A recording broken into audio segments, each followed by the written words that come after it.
But like he just said, look up. And I was like, dang, he don't even know that I got behold or high is look up, the land of the north. So that's 1A, and I'm going to explain them or use scriptures for them coming up. There's one more definition that I chose to go with because it just makes sense. So this is 1B. Behold the path established on the outermost parts or the edges of the earth. And me and Marah kind of brainstormed this one a little bit. And then I just went and took it a little bit, further, put it all together. But there's a precept here. I didn't put it in my presentation as far as like the main, because it wasn't like this in the Septuagint, but other verses say exactly what it says in the KJV. So Mariah, you can pull this for me.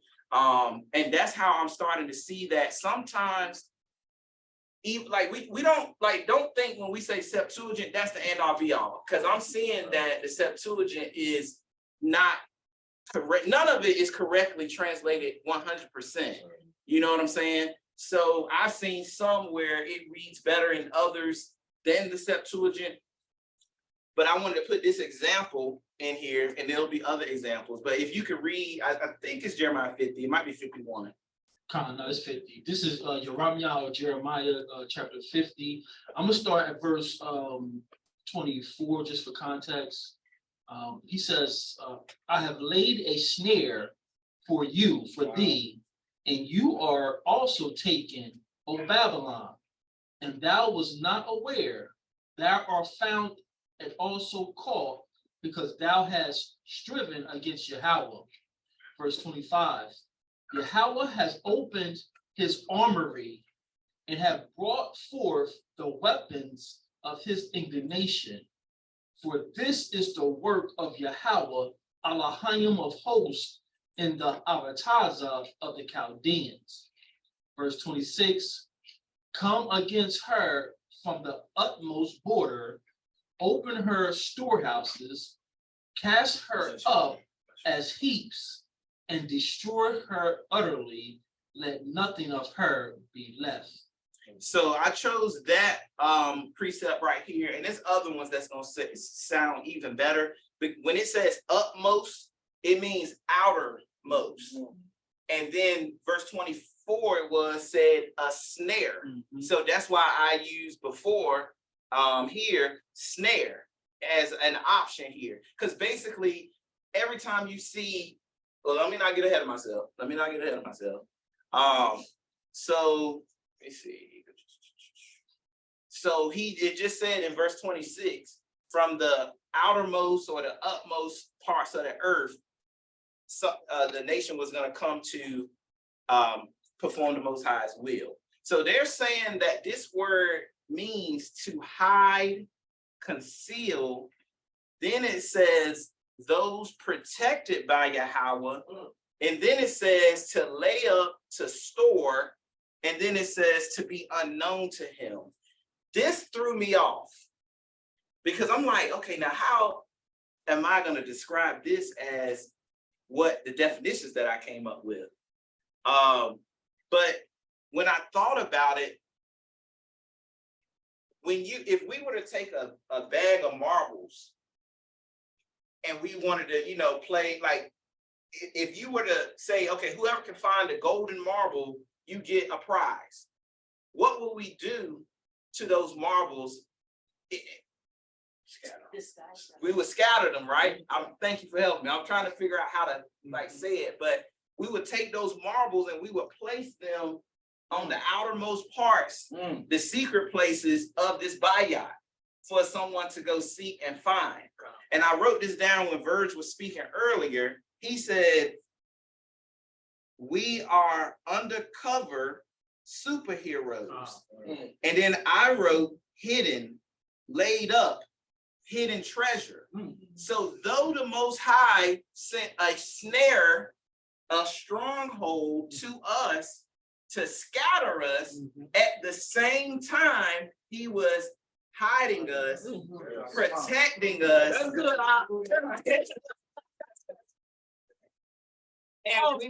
and we have been laid up for him. We have been stored up. If you store something up, you're not getting rid of it. And I was like, man, this is urban. I was like, man, what do I do with this? Because the definition that I was coming up with, it didn't seem like it was flowing with what this was saying. And then the Most High was like, boom. So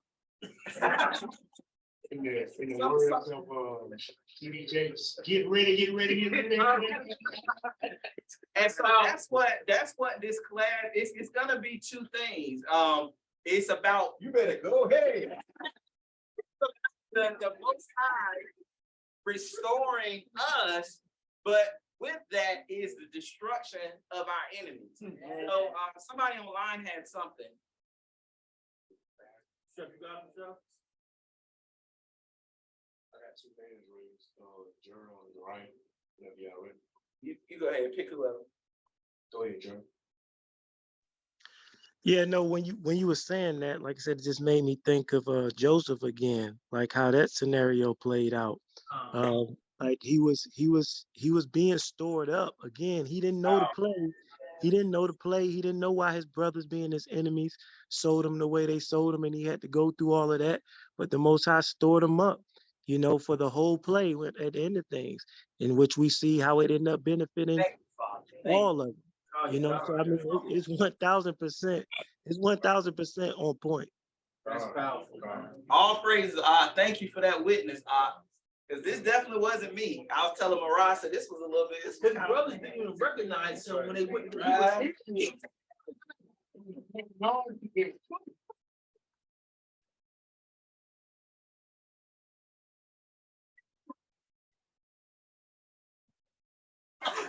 But it's so real because I was like, man, this whole class was hard. Like,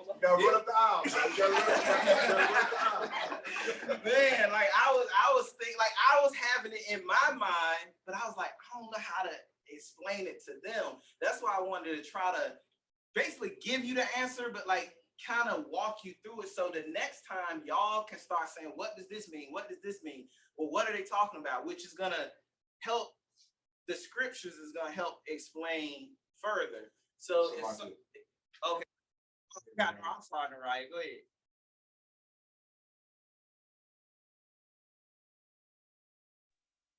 Oh, that was from earlier. That was I didn't have anything. Korean says the same with Moses, hid in the river by his mother, and up the house. All to accomplish the will of the Most High to bring them out.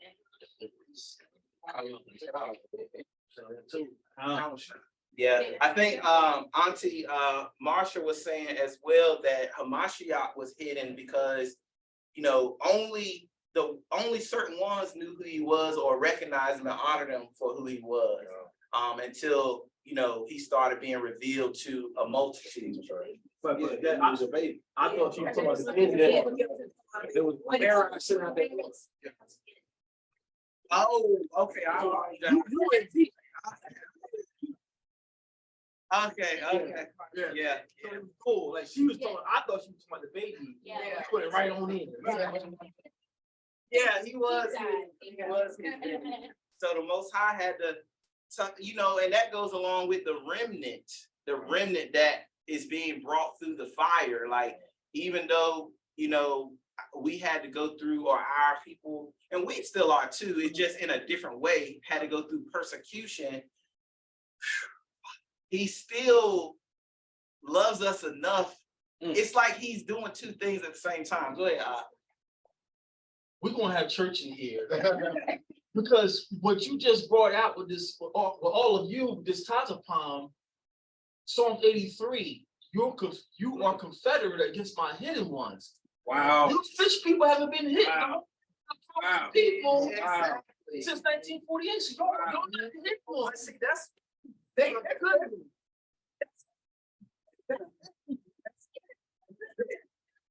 I know, like, if you don't quite get it yet, don't worry about it. It takes a little bit of time, and then hopefully some of these scriptures will help.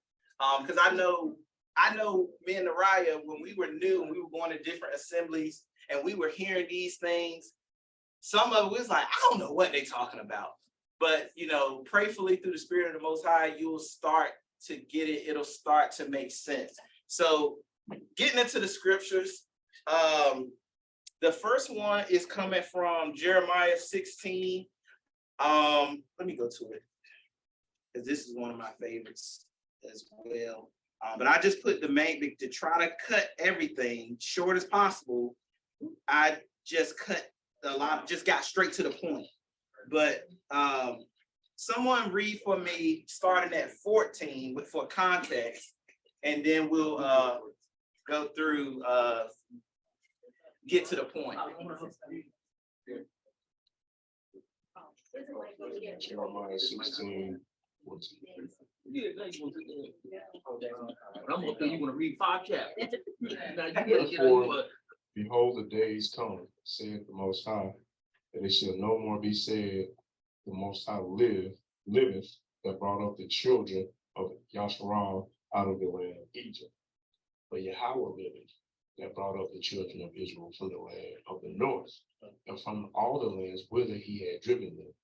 And I will bring them again into their land that I gave unto their fathers. Read 16 for me, Verse 16. Behold, I will send for many fishers, says the Most High, Yahweh, and they shall fish them, and after will I send for many hunters, and they shall hunt them from every mountain and from every hill, and out of the holes of the rocks. So again, we're seeing key words in here, hunt. That was one of the words I put for the Tzach, hunt. Verse 16 says hunt. Now I got 2 versions on the screen. One is KJV, one is Septuagint. The Septuagint says verse 15, but Yahweh lives, who brought up the house of Israel from the land of the north and from all the countries whither they were thrust out. I'm sorry, this kind of saying the same thing, but it's one that they're not saying the same thing. But this one's kind of saying the same thing here. So this was giving me a clue that he sent someone from the outermost parts of the earth to come to Israel, and he drove us out. He scattered us. So this is a proof text that Tazapan was what we were saying. So let's go on to the next precept. This is Jeremiah 23 and verse 8. Salakia. Oh, go ahead. You got Journal and Naraya again. Okay, who was first? I believe it was Naraya.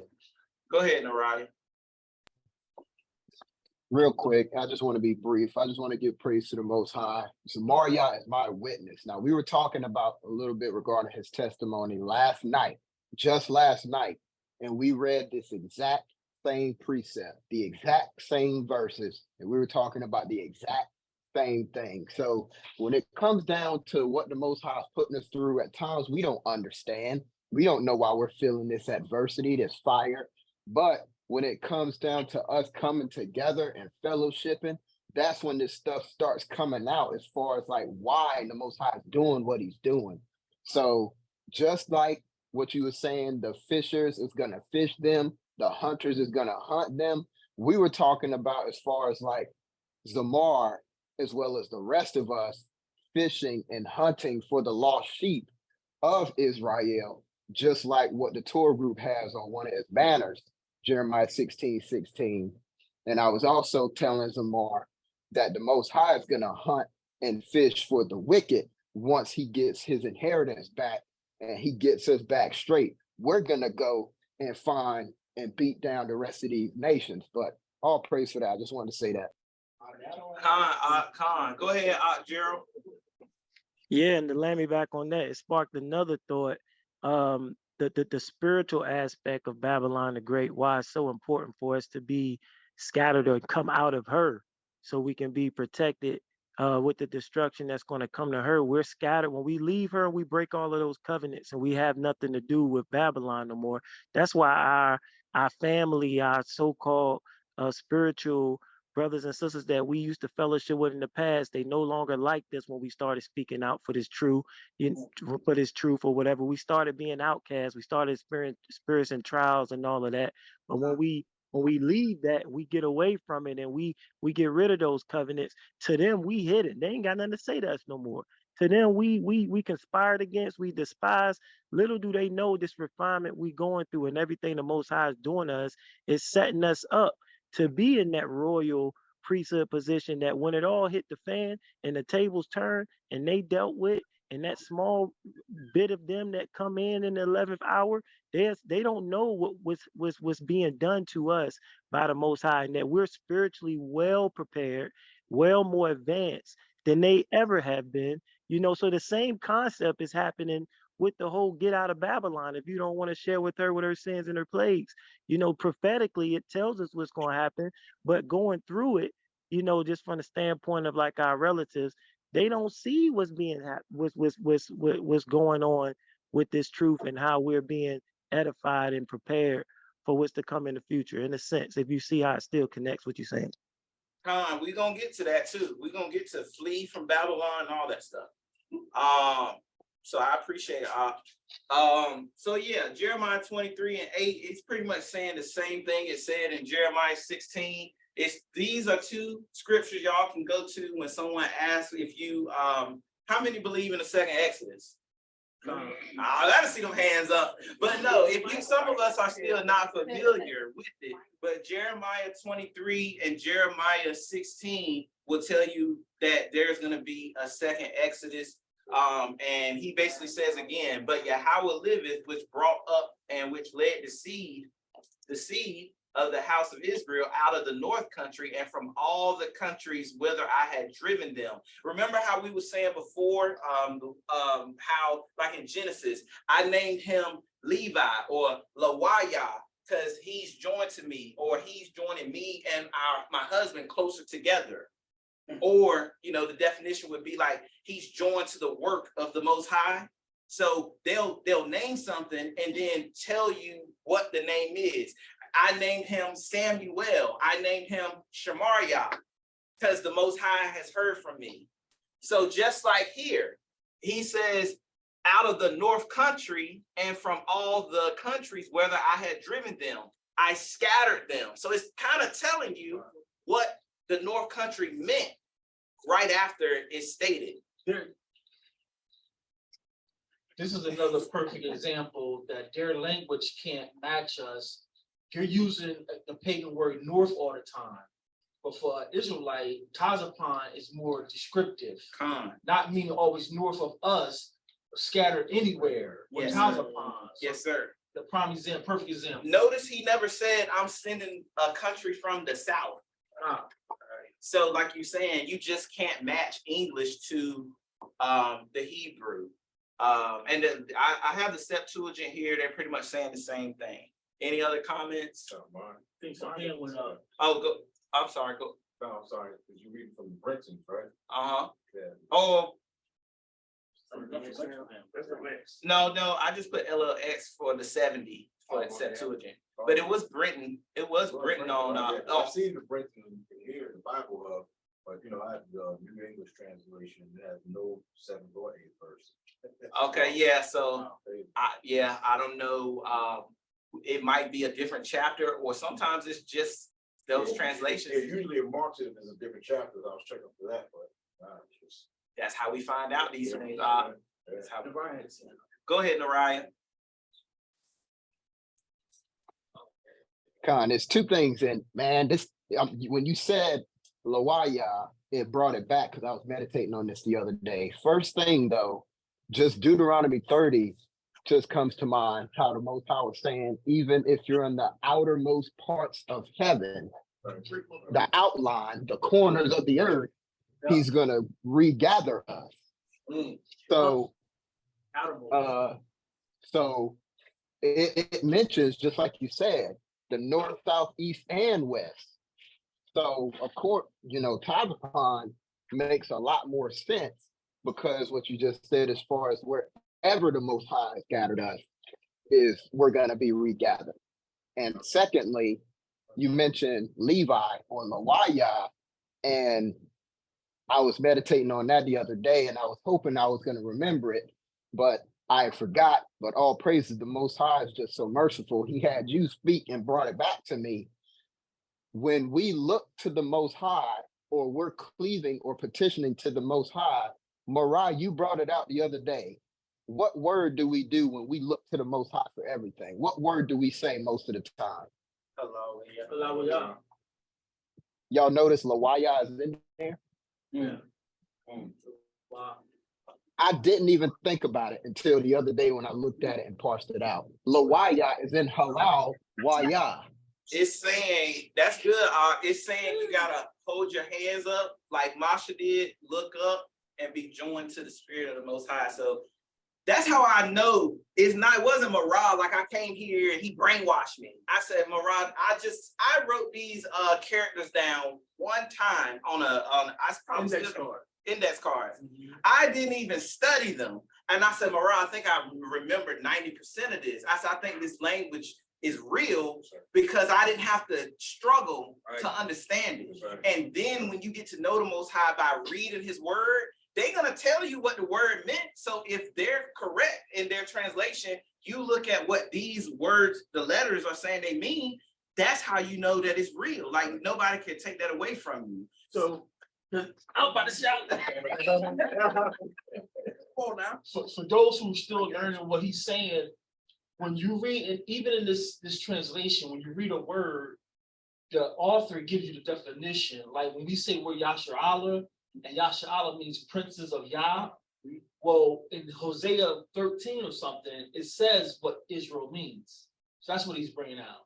You get a witness that we know what we're saying.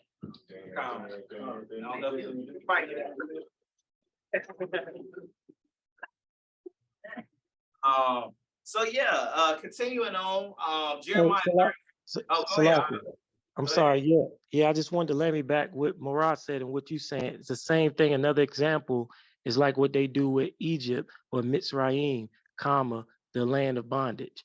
So like everybody said, you get the definition right after that.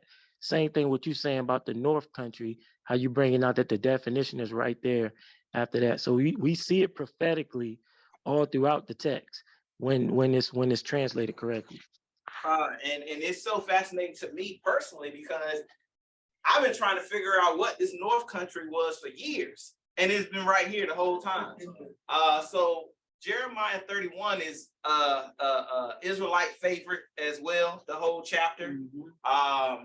You know, someone in their spirit need to read something else, feel free, but just for the sake of the topic, verse 8 goes right into it.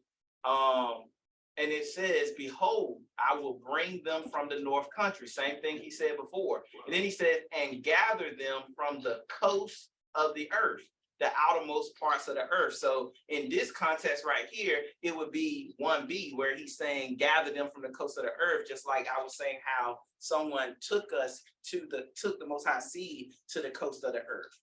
So, well, 1a might say the same thing, but well, it's kind of both, really, because 1b was saying that there was a path or a land established on the outer parts of the earth. And then the Septuagint is pretty much saying the same thing. The next precept is Jeremiah 3 and 18. And I believe they pretty much saying the same thing in the Septuagint and KJV, both on the screen. Anybody just want to read it real quick? Go back before we read this one. I think double check Jeremiah 31 and the Septuagint may be different. Because in the Lexium is totally different. Is the Britain matching up? Because this Lexium is talking about Moab. Oh, you know, you gotta go to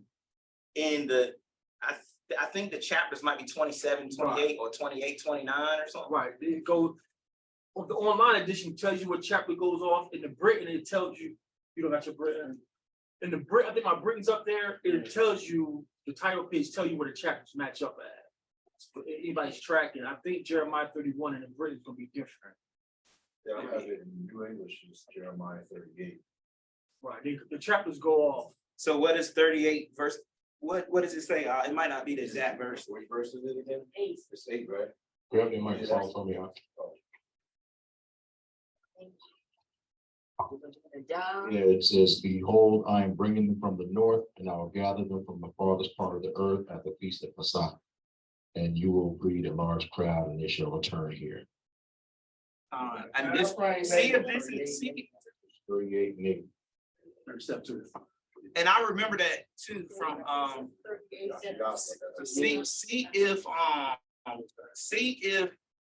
it's on Bible Hub written this way. That's where I think I got this from. But I do know about bringing down to the Feast of Pesach. Yours is 38. 38 and 8. This the Lexium is 38 too. I hope so, Chef. I'm getting desperate, bro. I'm like, same thing. Same thing. Yeah, in Britons, 38 and 8. Yeah, behold, I bring them from the north and will gather them from the end of the earth to the feast of the Passover. And the people shall beget a great multitude, and they shall return hither. I see it too. Yeah, I don't know. I could have made a mistake, or I don't know where I got it from. I just want people to be confused when they might be. No, that's good. That might have been Aramaic that I got it from. I'm not sure, but it's saying the same thing, but it's better in the Britain because that's one of our favorites. So all praises for that. Verse Jeremiah 3 and verse 18.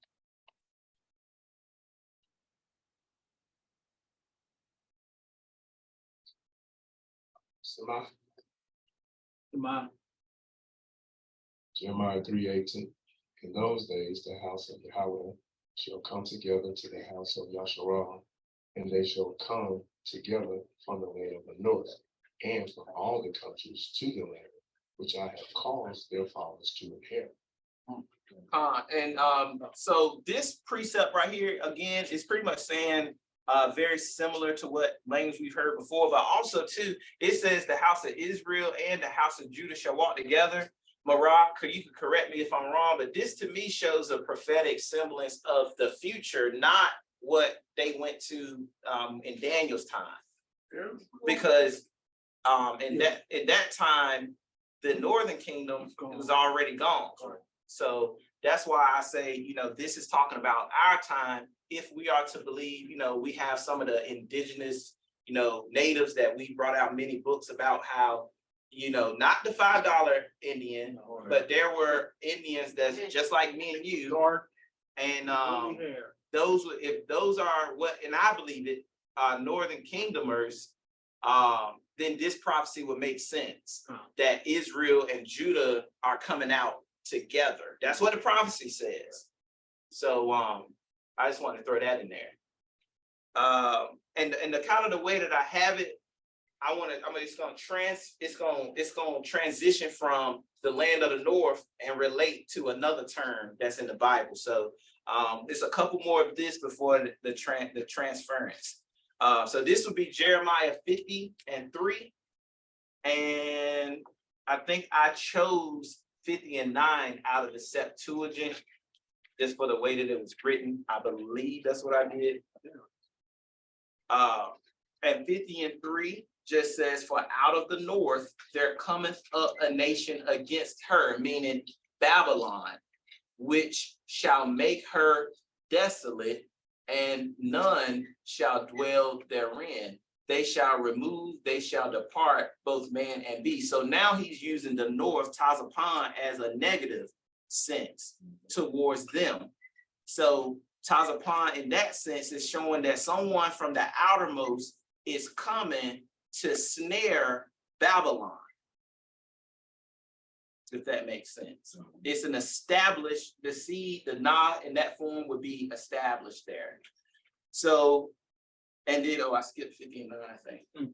And then Jeremiah 50, and y'all know y'all can stop me at any time, just butt in or ask if you have questions.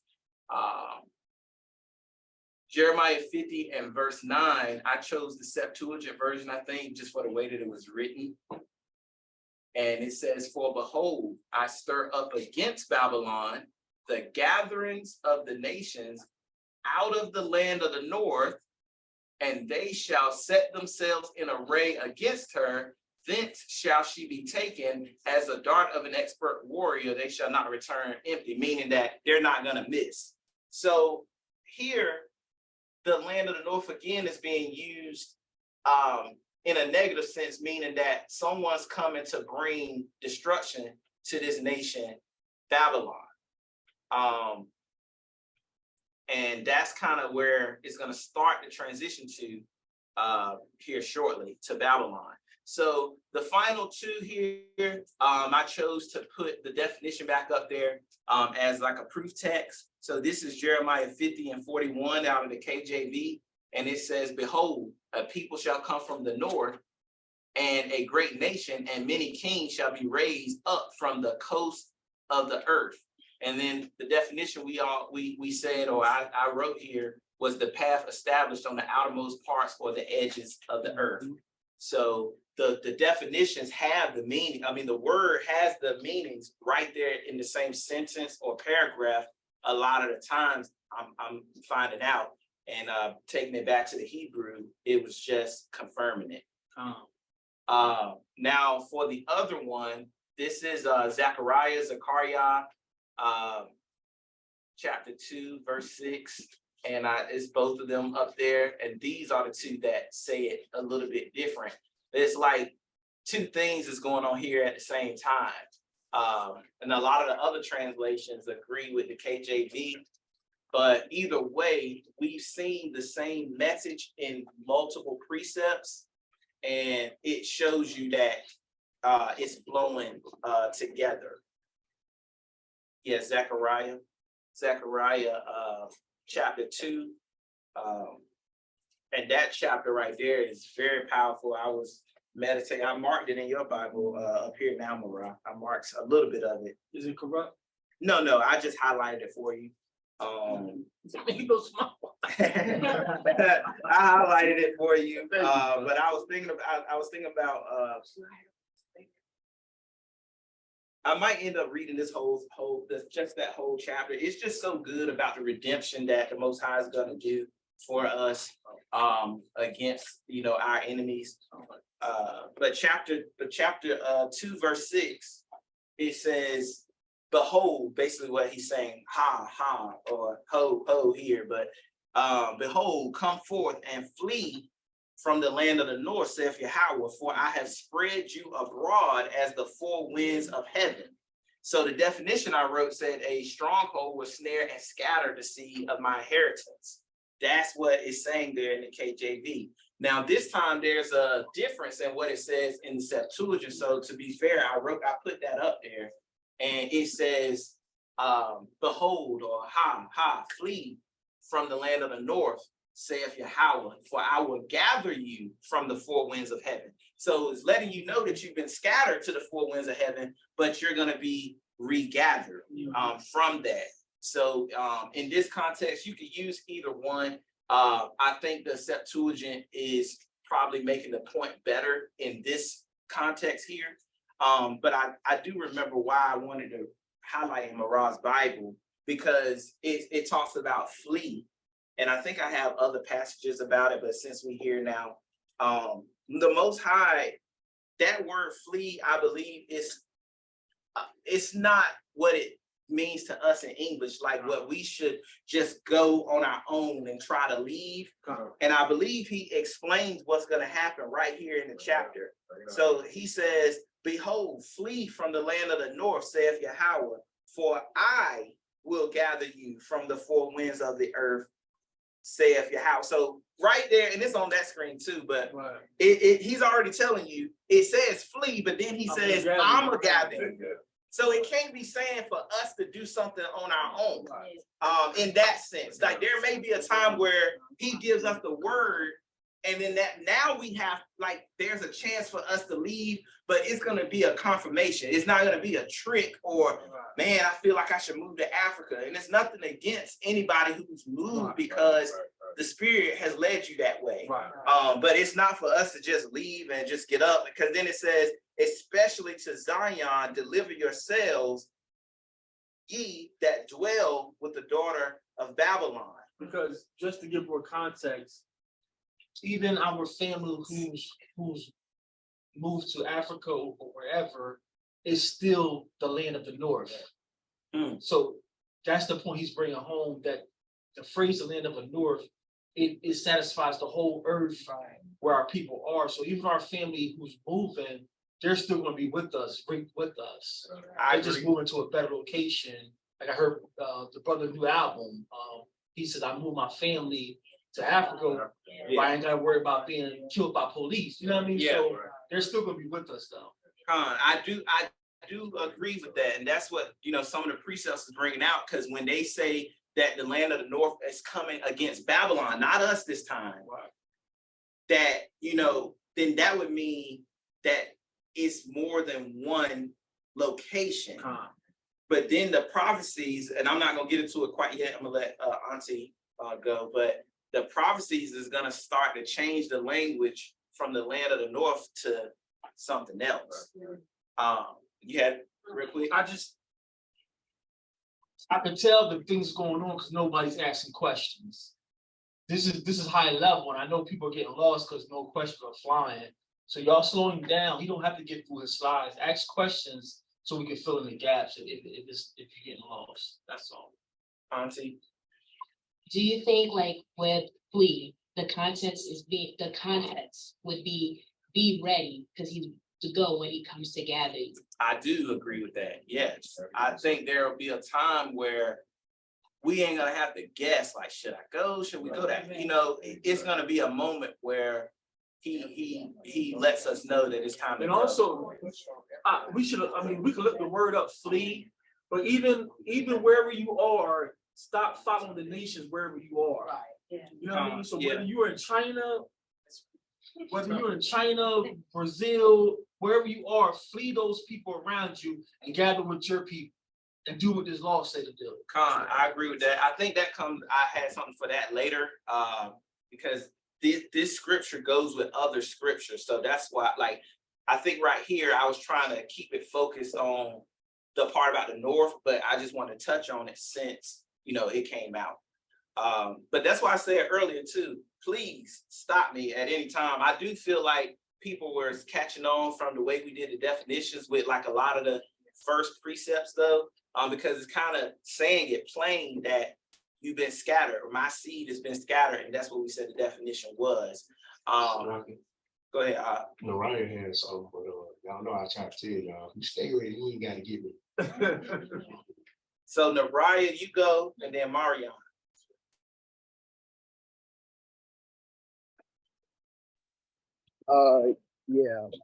Just to add on, there are precepts that say like, learn not the way of the heathen, flee the shadow of this world, depart from me, all you workers of iniquity. So it's pretty much just saying, set yourself apart, and to start with that, set your mind and your heart apart from this world. That's what it means in this, as far as like right now, that's how we flee from all works of iniquity. We set it apart and we follow the Most High's ways. I agree. Brother Marion. Yeah. Sorry. Yeah, with that fleeing, I just think that, that fleeing and getting ready ourselves, preparing ourselves for him to gather us. This came through as far as the entire nation, referencing the entire nation. And I want to read it out of the KJV a little bit better. In Amos chapter 9, verse 9, it says, "For lo, I will command, and I will sift the house of Yasha'al among all nations, like as corn is sifted in a sieve. Yet shall not the least grain fall upon the earth." And just letting you know that he's like I said, he's going to gather the whole house of the nation of Yasha'al from the four corners of the earth. And he said, not the least grain will fall through. And we know, of course, when he gathers us, we're not going straight into, into the kingdom. We're going into the wilderness. But he's telling you, not one will sift through. Not one will, when he gathers us, not one will be left behind. I think, it also tells you, I think it's Timothy, I can't remember exactly what it is. He also says, the Most High knows whose are his, knows whose are his. So when he gathers us, says not one will fall to the ground. will gather us all, and then we'll, be tried in the wilderness. Khan, I think really too, the Most High probably in Hebrew spit a bar right there, because he's talking about gardening. When you're sifting, that tool it's almost like a rake or like a pitchfork that you sift through like the dirt and stuff. And he's saying when he sifts, no smallest speck of dirt is gonna fall off or be lost. So I feel like in Hebrew, if we fully understood it, he was spitting right there. I feel like that just came to my mind. Somebody online? I don't know. You do it. Okay, all right. So here, and then it goes on, and it says in verse 7, it says, even to Zion, or especially to Zion, that even really, that's the word they added. But it says, deliver yourselves, you that dwell with the daughter of Babylon. So first it's talking about us that's in the land of the north. Then the language changes and says, you who dwells with the daughter of Babylon. So this is the connection here that's showing that the land of the north, from my studies, that this prophecy and the prophecies we were talking about earlier pertaining to us, the ones that were scattered, not the ones where Jeremiah said a land is going to come to destroy Babylon. That north could be hidden, unknown countries, a nation of countries or whatever. But this north country, now he's equating it to the daughter of Babylon. And that's how I want to transition into the daughter of Babylon. So, Salakia. Gerald has something. huh? Gerald. Go ahead, Gerald. My bad. Yeah, Salakia. I did want to say something to let me back off of what was said earlier about the sifting. When Marah was talking about the weeds and the tares earlier, when you actually do the research to that actual thing, to that region, they say we did some research as witnesses, and they brought out how in that region the bearded darnel, something like that, is like what the wheat in that region is typically known as, that go in that region. And they say what's unique about that wheat is the weeds and the wheats both grow looking the same until maturity.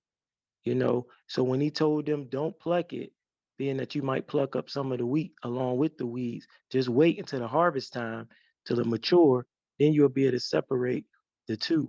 And that thought, thinking about that, understanding how that bearded darnel wheat in that region kind of sprout out.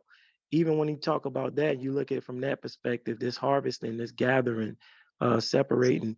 And you about to go into, like I said, the daughter of Babylon. So I don't want to go too far with that, but the whole concept of being set apart, that harvest gathering and stuff like that. I was thinking we are told to flee from Babylon and to get out of Babylon, so there is some sense of separation that take place by the Most High when he sift us or gather us or harvest us.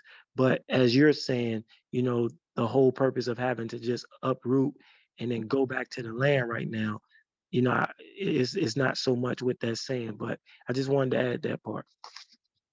Yeah, I agree. So, like he said, transitioning to this daughter of Babylon,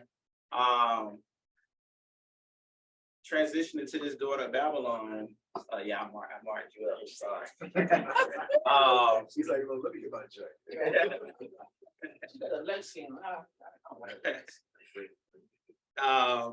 Yeah, this is actually out of that Septuagint as well. So transitioning to the daughter of Babylon, Psalms has a chapter. Nariah mentioned it earlier. I stopped him because I was like, yes, I have this in here. And I want to play a short video, but reading this real quick, it says, for there they that had taken us captive asked of us the words of a song, and they that had carried us away asked a hymn, saying, sing us one of those songs of Zion. Mm-hmm. In today's language, what would they have been saying? Exactly. Y'all know it. Y'all know it.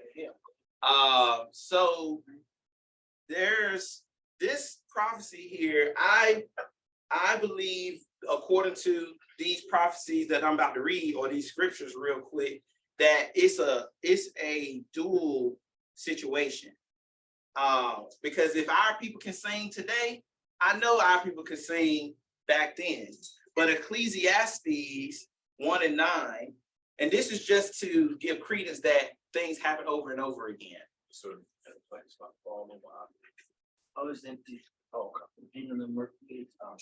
real quick, just to give a little bit of credence, you could Shema if you wanted to turn there.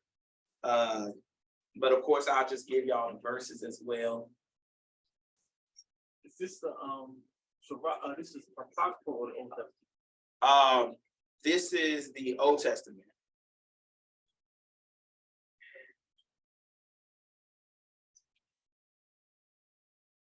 Am I right, Marion? Ecclesiastes? Yeah.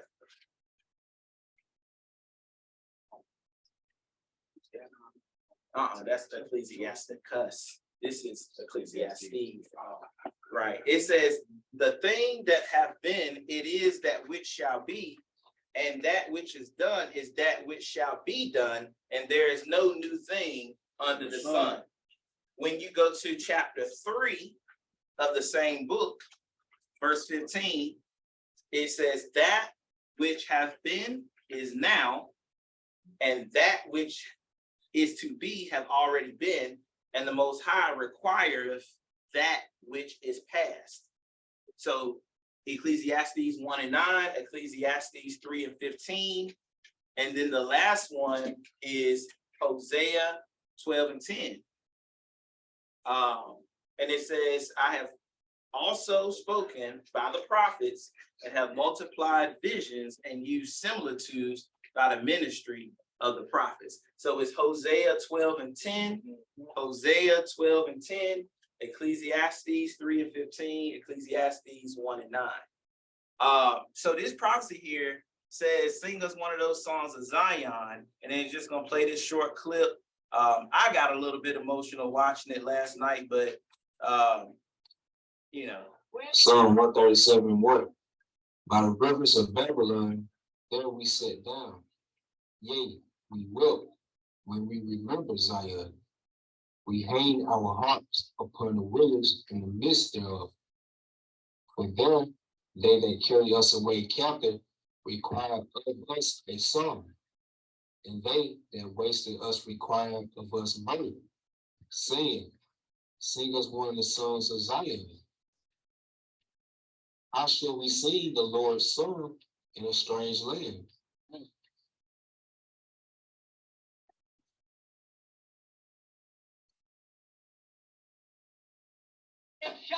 You think it's 120 degrees. Can't be more than 114. Now come on, boys. Where's your spirit? I don't hear no singing. When you were slaves, you sang like birds. Come on, how about a good old nigger work song? Apologies if anybody is offended. I'll be so glad when the sun goes down. When the sun goes down. I'll be so glad when the sun goes down. When the sun goes down. I ain't all that sleeping, but I wanna lie down. I ain't all that sleeping, but I wanna lie down. I wanna lie down, baby. I wanna lie down. I ain't all that sleeping, but I wanna lie down. Oh, what got the matter, baby? Yeah, I can't see. Oh, what got the matter, baby? Yeah, I can't see. Notice starting at the driver's boat. It was down on me. Notice starting at the driver's boat. It was down on me. Just chop your corner like I chop mine. Just chop your your corner like out your mind. Where you won't be worried when the sun go down. You'll never be worried when the sun go down. Oh, my Lord, yeah.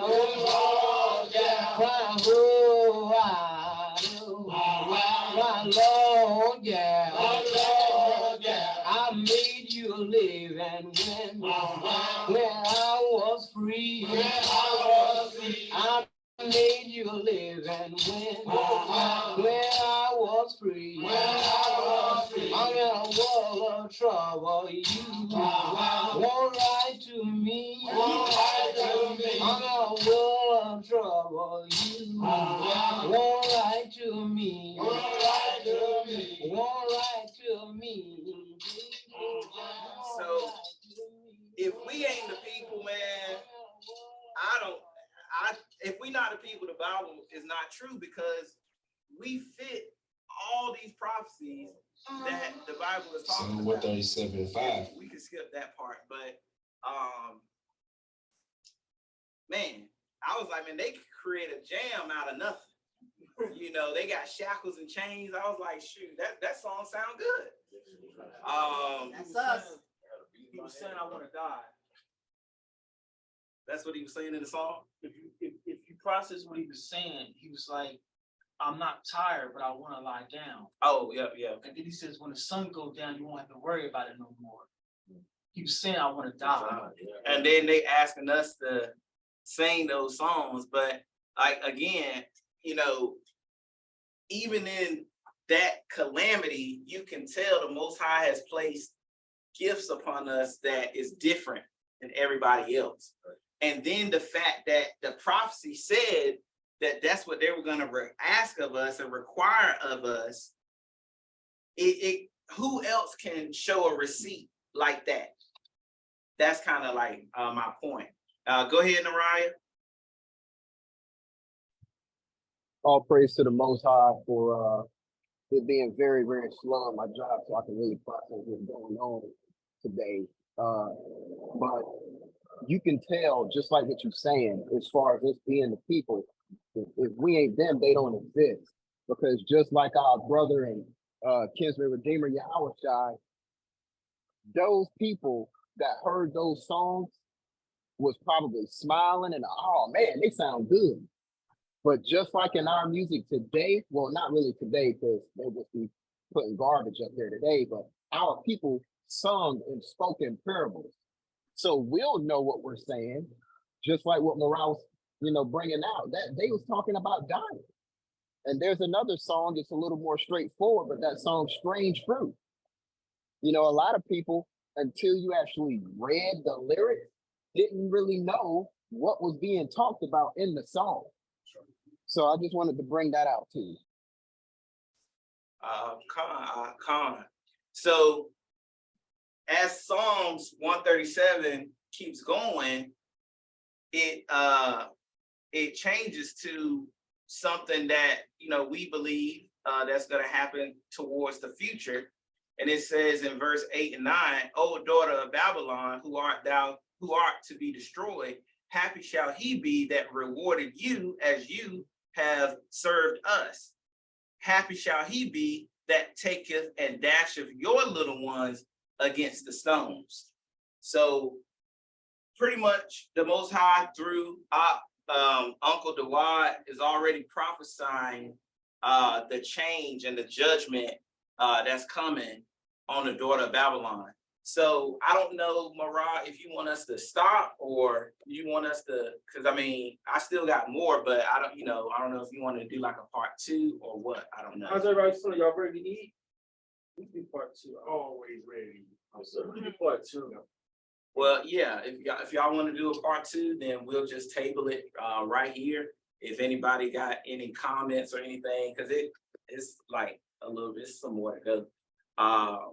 If y'all got any questions or comments, y'all can let me know or whatever. Because this part is just gonna start going into the daughter of Babylon and Babylon itself, and that type of stuff. Same day, he thinks it's gonna be, it always goes over, so it's a blessing. It's a blessing. It's a blessing.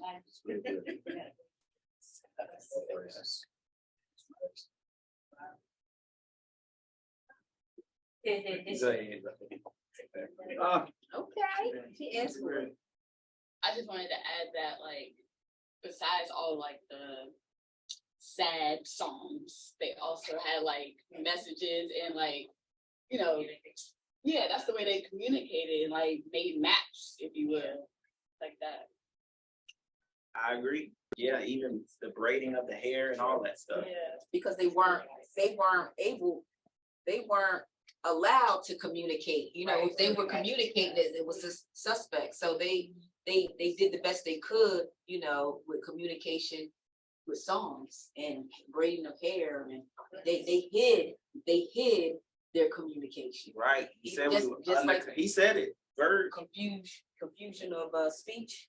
Undercover superheroes, man. It's crazy how even now, when they see large gatherings of us, you know, it's suspect to them. You know what I mean? Even now. So again, there's nothing new under the sun. You know, even now you know, they see us gathering together. And I'm even talking about even in the world, you know, we go into a club and if, you know, there was a bunch of us in the midst of the club gathering together, you see the bouncers come over, you know, break this up. Well, man, we're not doing anything but talking or dancing. You know, they're coming to break it up. And even now, we have a community that we're just trying to live and survive. They want to break that up, you know. You see brothers on the street just, you know, shooting the breeze, boom, boom. They want to break that up. So, you know, there's nothing new under the sun. You know, we know, like you said, man, if none of these things are not indicative of us being the people, then I don't know what is. I agree. To you. I was going to ask you earlier when you was talking about the what is the 5 cent Indians, what have you, and you basically $5 Indians. It was basically alluding to the fact that we were already here and with that understanding, we said that's the Northern Kingdom that fled and went to a far land. Is that what you're saying? Is that if I understand that? Because I always wanted to just what that migration and how did that take place, and I heard different. Yeah, me too. Like with the Bering Strait and all that stuff. So was that what you was basically? I got a little bit of information. Yeah. Go ahead. There's a big map that you can get off Amazon. It gives you a timeline of history, but it tells you specifically on that map, Solomon was sending people all the way over there. A lot of those silk trades that you hear about, they talk about it was Chinese people. That's not true. We are the Afro-Asiatics. Right. We were trading spices. We were going out teaching people the language. Some of us, they were initially trying to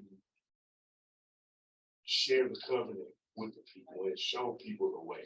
But we whoremongers, our eyes wandered. So they got to doing these other things to this Solomon. Their head was corrupt. I'm gonna send y'all out here to do these other things. It's I wonder. So what you think the people gonna do? I forgot what I was gonna say. So we read somewhere in Jeremiah that we were told that they're going to have to return us back to our lands. He's going to cause them to return us to the lands that we were scattered. So I think you're talking about Isaiah, like the Gentiles is gonna help us. The Gentiles is gonna help us go back to the land. I mean, I don't know who, but I feel like it's Putin in them. But that's just me. That's not no fruit. That's right. Right. Yep. Go ahead. They have a lot of our truth, don't they? Is it like the Russian icons? You know what I mean? They know. Yeah. Yeah, they know. And so I appreciate it, y'all. And you know, whenever it's time to continue, we will.